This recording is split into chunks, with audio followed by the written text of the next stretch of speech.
Hi everyone, this is the Artis with Ivy Reiss, and today my guest is Allan Weiss.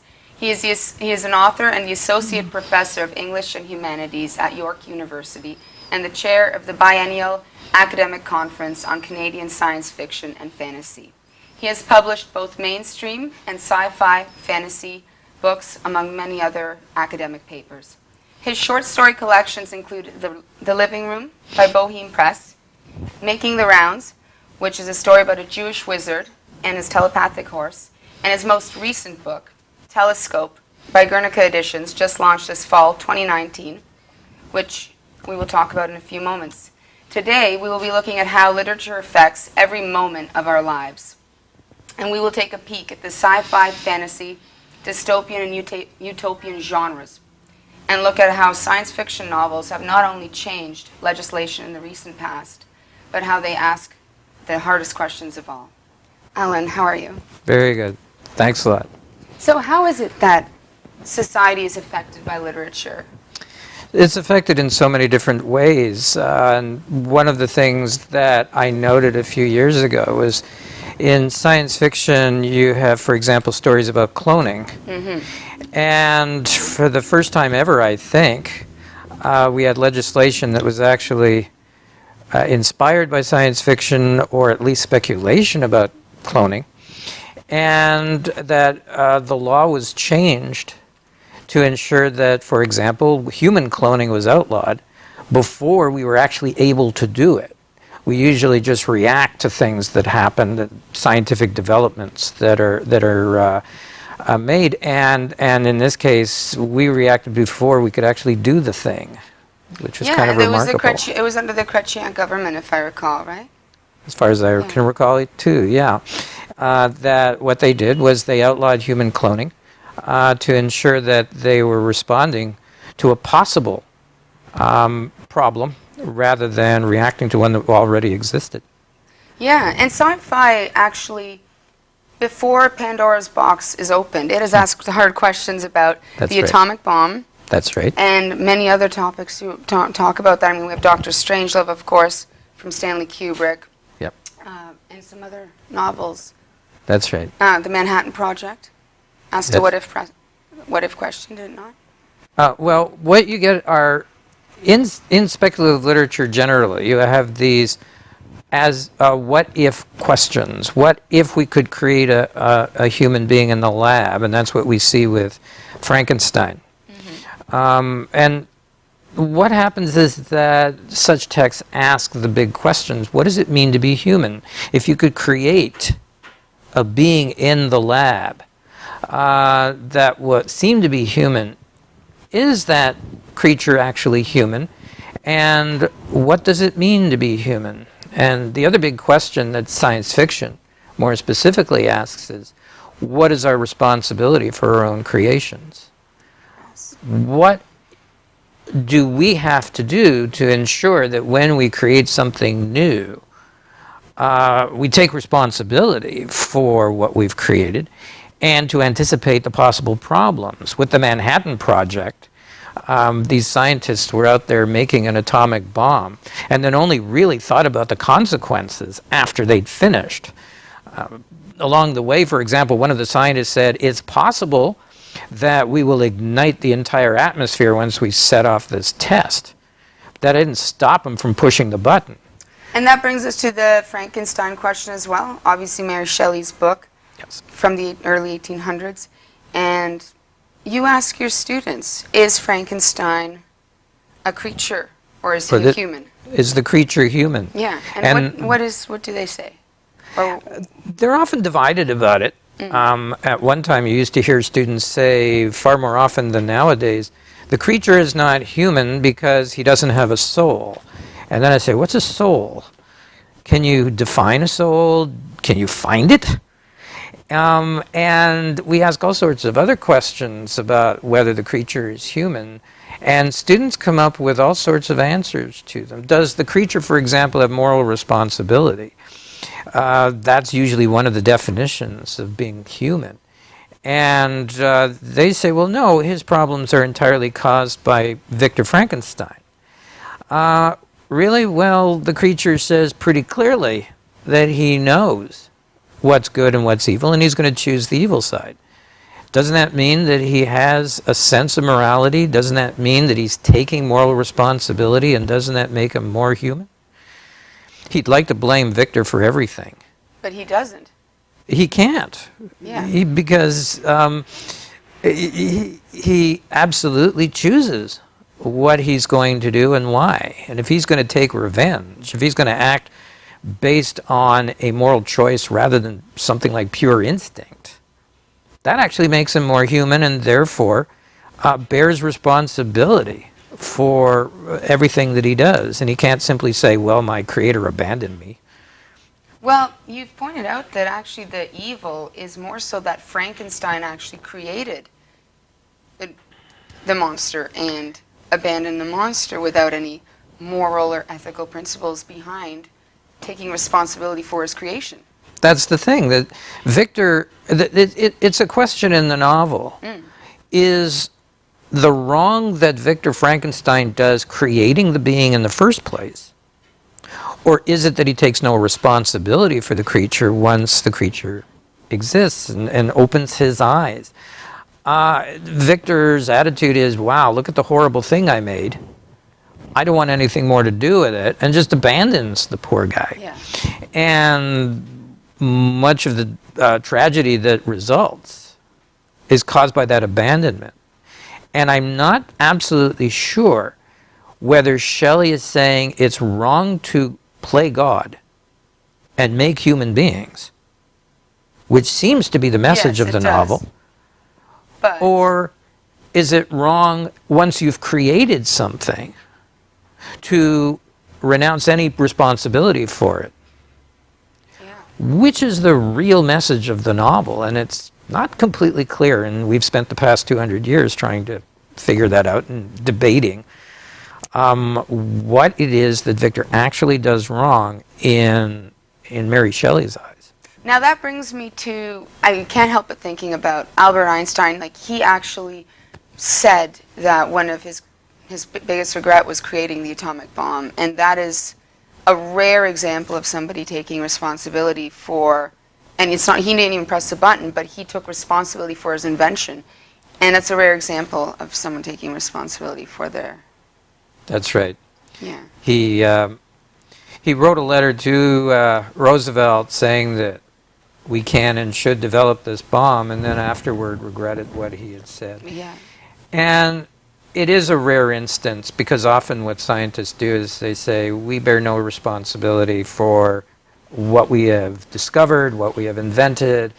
It's other people who make these choices. What you often see science fiction writers doing is saying, oh no, we all have responsibility for that. There's That's a a good famous post-apocalyptic novel, A Canticle for Leibowitz by Walter M. Miller Jr., Okay. in which scientists are made the scapegoats. And there's been this interesting. nuclear war, and the people go after the scientists as if the scientists were solely responsible for the war. Well, no, everybody was responsible for that war, including the people who chose the political leaders who decided that they were going to use the bomb. Right. Well, you were telling me about in the book, I believe, The Man in the High Castle Yes. by Philip Dick. It has the alternate ending, where basically the book asks the question in regard to World War II: what if Germany and Japan had won the war? That's right. And that's another example of how, and that is a science fiction book, right? Yes, although I would classify it as speculative fiction without necessarily being science fiction. Science fiction is a genre in which the fantastic is explainable through science, technology, natural forces. But there's no science behind that sort of speculation. What if Germany and Japan had won the war? There's no science behind that, but it is still speculation. What if that had happened? How would the world be different? Yes, and we're going to come back to that in just a moment regarding dystopian and utopian lit. And what I really, but you know what? Yeah, that's amazing. You know, science fiction is asking the hard political, ethical, societal questions. And often, though, it's almost like sci-fi and fantasy gets lumped together, even dystopian, utopian lit. Right. And how would you describe the differences? First of all, what I would do is I would say, and not everybody uses the term this way, but I would use the term speculative fiction to include anything that involves that kind of playing with ideas. You're speculating, what if we had a society that was like this? And so you have utopian and dystopian literature. What if something in history had been different? And so you have alternate history, like The Man in the High Castle. And you have science fiction, which asks about natural, scientific, and technological questions. What if we had robots that were part of our daily lives? And what if they became sentient? What if they started to become self-aware, right? If you're going to make a strict distinction between science fiction and fantasy, then in that case, what you're talking about is that science fiction has the fantastic element explainable through science, natural forces, technology, whereas in fantasy it's explained through the supernatural. Yeah, I really liked your example the other day. Basically, if I remember correctly, you said fantasy is based in the romance genre. That's right, yeah. And with sci-fi, it kind of takes, for example,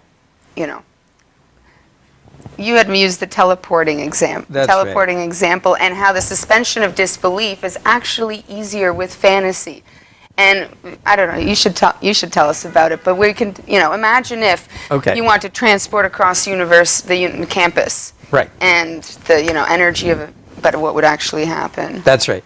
What I tell my students is, let's say you want to go instantaneously from one end of campus to the other. You got to get to class within 10 minutes, right? And there are two ways of doing that. First, you can get out your magic amulet, say a brief incantation on it, and you'll be magically transported to the other end of campus. That's fantasy. Or you could get into your transporter device, which converts all of your matter into energy. The energy is then beamed across campus and recongeals into the original you on the other side. And I pointed out, actually, they're not really all that different from each other, because if you take a 1 pound chunk of matter and convert it into energy, you'll blow up a city. That's what E equals MC squared tells you. If you take an entire human being and convert that human being into energy, that's a heck of an explosion, right? But for the purposes of fiction, you say, okay, one is based in technology and involves mass and matter and energy, so that's science fiction. And when it comes to suspension of disbelief, when you're talking about the science fictional version of this, with the 1 pound chunk of matter versus however heavy the individual is that you're trying to transport, you're asking all these questions. Could that really work? And you can look at the scientific roots and perhaps find a flaw. Yeah. Yeah. As I just did. Yes. But with fantasy, all you have to do is say, once there was a wizard, and boom. You say, okay, what happens next? You don't even think about you're already transported into another world. Exactly. You're in a what we call a secondary world. And we're going to talk about your wizard very soon in Making the Rounds. But on the topic of utopia and dystopia fiction, before we move into that, I mean, dystopia is a big topic right now, especially with Margaret Atwood's sequel to The Handmaid's Tale, The Testaments. And I love how you describe, utopia basically says, if we have a society without war, crime, poverty, and that makes me think of Star Trek, for example. Yeah, very much. And it's a lovely thought, of course. But in dystopian fiction, it's when people say, well, what if we had a totalitarian government? And then you get 1984. Right. And then, but in regard to Margaret Atwood, it's not so much dystopian in that it's more the power dynamics between people, I think you were telling me. What I was saying was that, first of all, when The Handmaid's Tale came out, people said, what a departure for Margaret Atwood. This is so different from anything else she has written. And I thought, no. What she's doing is she's using dystopian fiction to explore the same themes that she's been exploring from the beginning of her career. And that has to do with power dynamics, power relations between people, and the degree to which power relations distort human relations. That there's always going to be a hierarchy, somebody on top and somebody below. And anytime you introduce those kinds of power relationships, you destroy the emotional connections, you destroy the sense of equality, and so on. And it's not just men and women.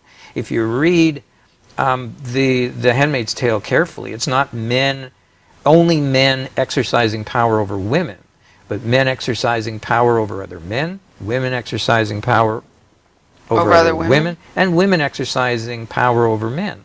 It's all those power relationships facilitated by the dystopian regime in the novel that distort human connection, distort our relationship with nature, where we have human beings exercising power over nature. It's all of those things that are destroyed in the process of making all of the relationships based on power rather than real connection and understanding between people. And one thing I've been interested in, by the way, is that dystopian literature has actually changed over time. Oh, that's interesting. You have very much totalitarian regimes. Right. In Brave New World, Yes. 1984, Fahrenheit 451. Mm-hmm. But more recently, because of a greater emphasis on post-apocalyptic fiction, you have dystopias that are not totalitarian or authoritarian, but anarchic. And it seems like, for a while there anyway, every second movie was about some post-Holocaust society, post-apocalyptic society, where people are running around killing each other for resources. And it's been really neat to watch that shift from being more afraid of big government to more afraid of other forces. One of them being big business, for example. And you see this in what we call cyberpunk literature, where the power doesn't rest in a democratically elected government anymore, but in the big corporations, the multinats as they're called. As people are perhaps realizing that the big corporations are basically running the world. Well, that's it.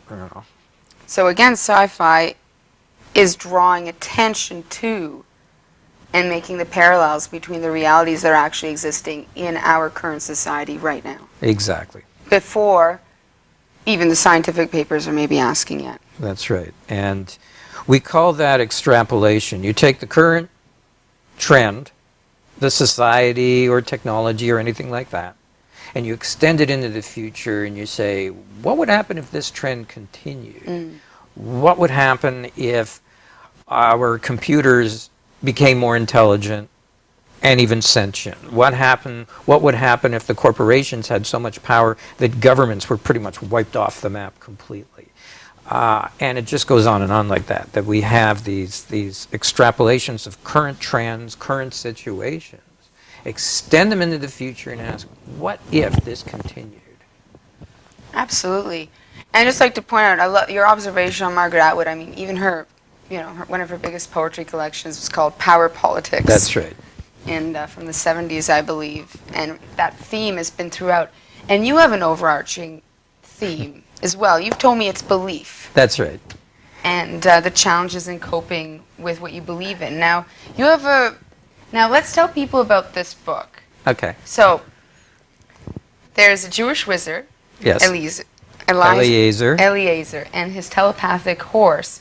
And you came to writing this. Now, it's short stories, and but they are sequential. That's right. And many layers within. But you noticed that there's a strong Christian lens with, even in the fantasy genre, and how people approach, and that we all know that, the Bible has influenced Western literature, but coming as an unapologetic Jew, you've noticed that trend, and you changed it here.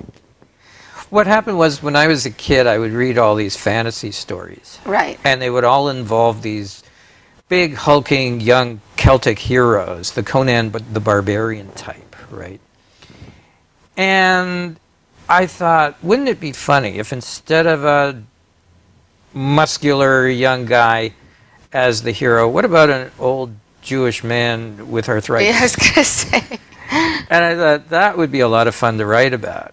And then it occurred to me that the one magical system in Judaism that at least I'm familiar with is the Kabbalah. Yeah. And the Kabbalah is very much based on words, language, and the magic that you find in the letters in words and so on. What the letters all have numerical values. And so you engage in this weird sort of numerology as you're trying to create magic through Kabbalah. And I thought, okay, that will be his magical system. And I just continued to write stories, thanks to a friend of mine who insisted that I do so. I continued to write stories in which I explore the idea of the magic of language, and also belief in the sense that Eliezer encounters people who are not Jewish, and who sometimes force him to think about what he believes. And without going into a lot of detail, one of his problems is that he doesn't always recognize what he's actually doing and why, and the extent to which the powers that he gains actually allow him to further his beliefs. And the telepathic horse is extremely cynical, though. Oh, he's very cynical, and he has no respect for human beings.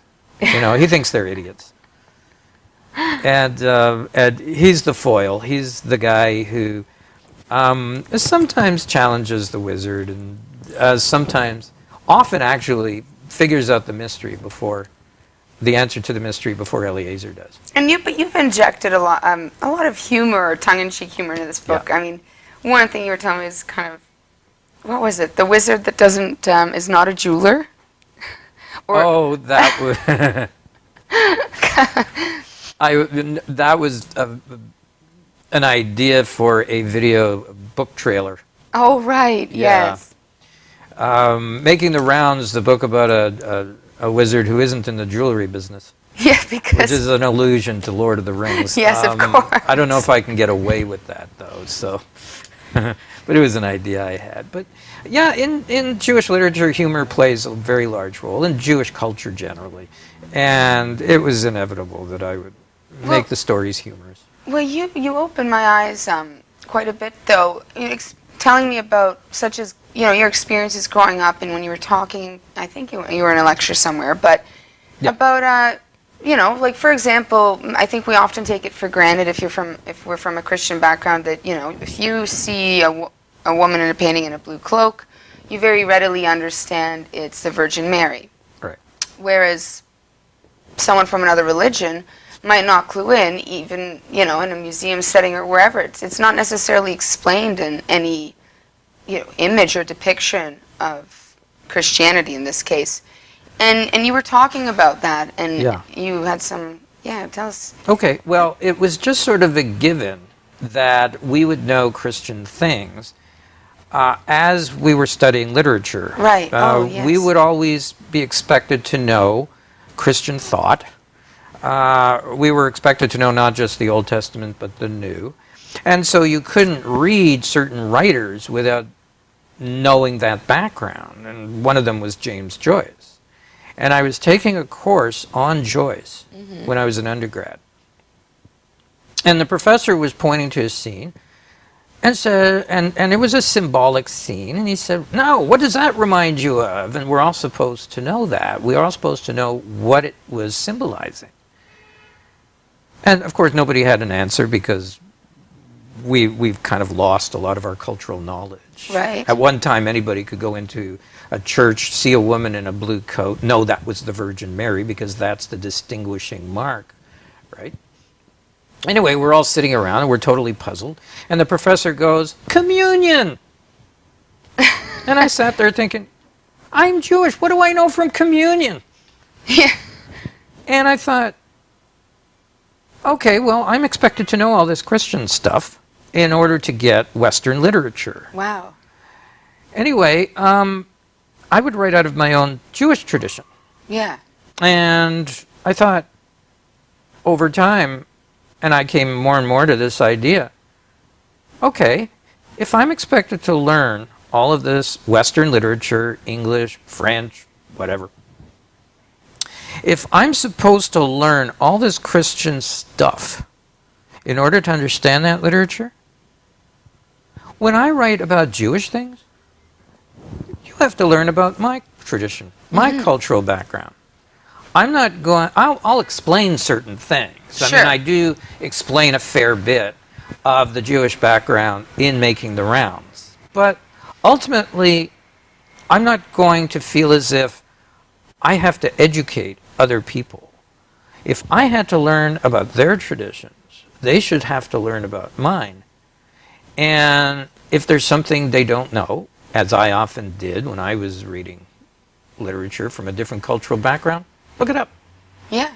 And you had a lady come up to you in one class, and she was Muslim, right? That's right. And she also, well, she felt empowered by what you had said. That's right, because my book was featured in a course at York. Was it the Making the Rounds book? It was the Making the Rounds book, and in the course of talking about it, I said I'm being unapologetically Jewish in the book. Yes. And there was a Muslim woman in the class wearing a hijab who came up to me afterward, and she said, "Thank you so much for saying that, because I've always felt self-conscious about wearing the hijab and feeling like an outsider and feeling as if it was an issue."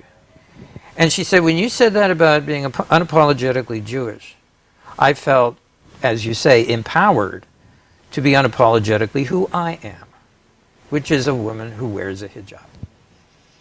And she later wrote me the most beautiful letter I've ever gotten from a student, thanking me for making her feel that way, that empowered, unembarrassed, just simply being herself. And it was very touching. I think of that letter a lot. I think that's amazing. The underlying message is strong. I mean, it's just wherever you are, whoever you are, be true to yourself, and don't apologize for it, but also ask. Right. If you don't understand another question, ask, because then knowledge is power and information is power, but then that breaks down barriers in regard to, if you understand, that's right, then you're not another culture or belief system, you're not working off of just prejudices. Exactly. So, and what I like about Making the Rounds is, well, the layers, and that you also get, I've just started reading it, get the chance to actually learn about the Jewish tradition, which I think is really cool. Now tell us a little bit about Telescope. So this is a sequential book, and it picks up on Living Room, which was from 2001. This just launched with Guernica, though. And yeah, tell us a little bit about it. And you're going to read a small passage, too. Yes. In Living Room, I take the main character, Lawrence Title, from the ages of 6 to 13. Here, it covers his teenage years from 12 to 17. It's not quite a sequel. I see the two books more as parallel books, so you don't need to read one in order to get the other. And it is a story cycle, meaning that it's a book of linked short stories. So it's not quite a novel, but it's also not quite a collection of unrelated stories. It's a collection of linked stories. I like that, though. I mean, it shows, well, it's a large approachability aspect. I hope so. And it's a kid dealing again with beliefs.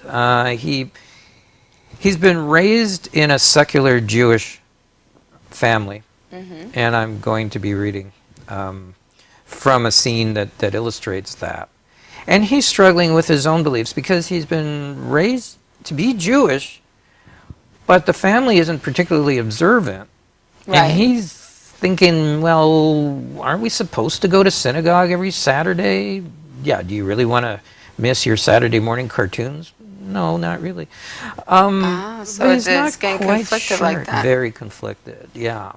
And in one of the stories in the first book, in Living Room, he's dealing with the problem of going to quote-unquote regular school. Right. Which in those days meant attending a school in the Protestant School Board of Greater Montreal. Which kind of relates to you as Same growing thing. up in Montreal when you were younger. Yes. And as the grammar man, people can find the interview online. That's We true. talk about that, but do go on.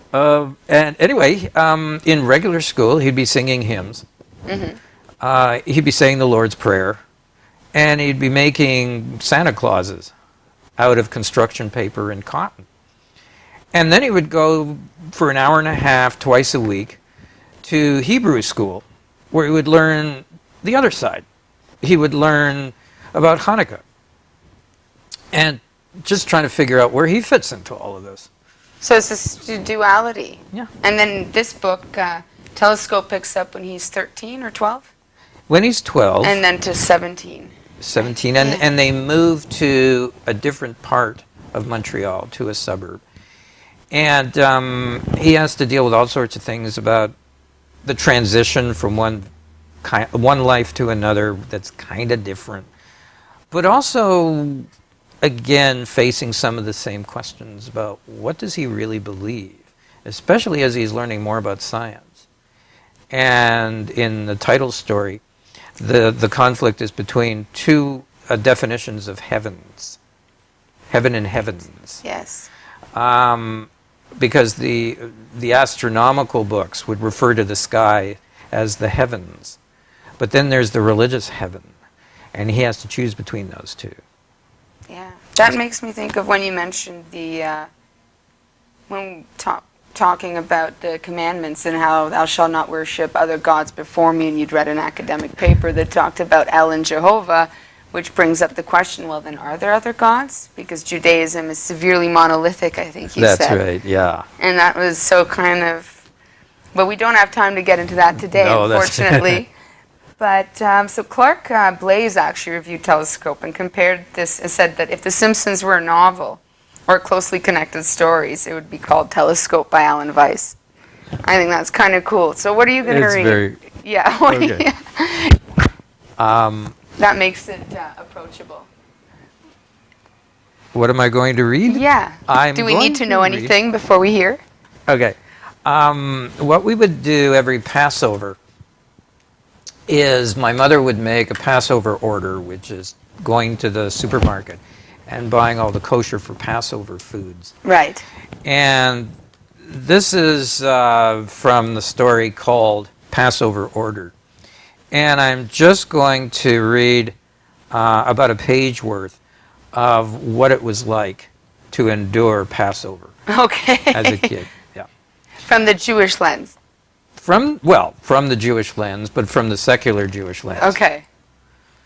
It was almost Passover, and the following Saturday, she went into the Esposito Brothers supermarket in the St. Louis shopping center to make her Passover order. I dreaded Passover because the foods tasted consistently awful. We had to give up our cereals, our bagels, our challah, and replace them with tasteless matzahs that required a sweeping layer of butter and strawberry jam or pimento cheese in order to make them edible. We had to have only kosher for Passover foods, which meant different brands, some of them Israeli. Humpty Dumpty potato chips were out in favor of Mad Hatter. Sugary jelly candies in the shape of fruit slices that made my teeth ache. No more Betty Crocker or Duncan Hines cake mixes, or my mother's honey cake, but hard Mandelbrot that made you think you were going to break your teeth. They even managed to make apple juice taste terrible. There were only two things that made Passover bearable. The first was the Israeli chocolate syrup to make chocolate milk. It tasted better than quick and mixed more easily. The other was the Montreal tradition of celebrating the end of Passover by going to Yangtze's Chinese restaurant on Van Horn. After a week of enduring all those dry, tasteless, or sour foods, we could enjoy the egg rolls, the glorious pineapple chicken that my mother, after some years, figured out how to make, and the spare ribs. We would either order from Yangtze's or go out to the restaurant. I always preferred ordering in, because if we went there, we would have to line up. And then once we were seated, my parents would inevitably meet lots of people they knew. I noticed there were never any Chinese people eating there. Mainly my mother's friends from B'nai B'rith. Shirley, hi! Jack, what's doing? You look like you've had enough. Look at that pot. They would all start chatting loudly, meaning even further delays in ordering, and breaking the sort of fast. Come on, my sister and I would whine. I'm hungry. Okay, my mother would say. I'll talk to you later, Ethel. And then the waiters in their little red jackets would take our orders, disappear for an agonizing time, and return bearing ceramic platters full of shimmering wonders. Oh, that's nice. Thank you. Everyone, please check out Allan's website. It's A with two A's and two L's at allanweiss.com. And the information is going up on the screen. Please order his book, Making the Rounds by Edge Press. You can go to edgewebsite.com to find the book. And Telescope is available at guernicaeditions.com. You can search by name. And you have a couple upcoming reading dates, too, in the new year. That's right. January 27th, I'll be reading at Tranzac. Brenda Clues' Minstrels and Bards. That's right. And then again in the same venue. In the Tiki Room. In the other room. Yeah. On March 8th. Yeah, with Glenn Hornblast's Song and Poetry Salon. Always a great show for both of them. And I would just like to say, the info's on the screen. And Brenda's event, I believe, starts at 5 p.m. And again, that's on January 27th of 2020. And Glenn Hornblast's event is March 8, 2020 at 1 p.m. And if you do forget these dates, you can find them on the Artis events page. And meet Allan in person there. Get a signed copy, order his books online. And do write to him. You're available for speaking engagements as well, right? Yes. Yeah, absolutely. Yeah. His email's on the screen. It's aweiss@yorku.ca. Perfect. Yes. Thank you so much for joining us, Allan. Thank you for having me. It's been a pleasure. Once again, this was our special guest, Allan Weiss, and this is The Artiste with Ivy Reiss. Thank you for tuning in. We will see you next month. Have a great afternoon.